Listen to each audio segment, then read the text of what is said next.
বাবা তুমি এখানে বসে পড়ালেখা করো, আমি একটু কাজ করে আসি। আচ্ছা বাবা, ঠিক আছে।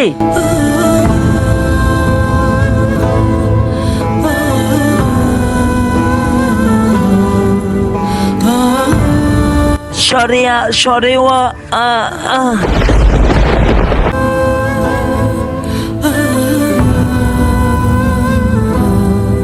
আরে তুর্য, জি বাবা বলো।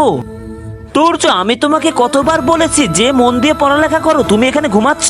বাবা তুমি শুধু পড়া পড়া বলো, এই পড়ালেখা করে কি হবে আমার? আবে ও টাকা কি আমি তোকে আরাম করতে দিই, নাকি তোর ছেলের সাথে কথা বলতে দিই? চলে যা এখান থেকে, গিয়ে কাজ কর। জি মহাজন, যাচ্ছি যাচ্ছি।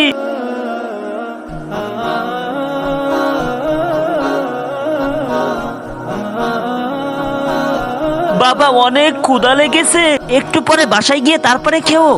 ঠিক আছে বাবা।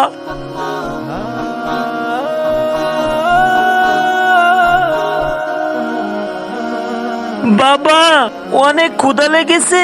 তুর্য, আমরা তো বাসায় যাচ্ছি আর ঘরে তোমার আম্মু খাবার রাঁধতেছে। কিন্তু বাবা আমার তো ক্ষুধা আর সহ্য হচ্ছে না। আরে এত বাহানা করো না, আমি বলেছি না বাসায় গিয়ে খাবে, চলো বাসায়। না, আমার এখানেই খাবার দিতে হবে। আমি কিভাবে তোকে বলি বাবা যে আমার কাছে একটা টাকাও নাই? তুর্য বাহানা করো না, চলো না বাসায় গিয়ে খাবে। বাবা আমার সত্যি অনেক ক্ষুধা লেগেছে। বাবা ওইদিকে দেখো, এখন আমি কি করি আল্লাহ। তারপরে যেটা হয় দেখতে চাইলে অবশ্যই কমেন্টে পার্ট 2 লিখে চ্যানেলটি সাবস্ক্রাইব করে দাও।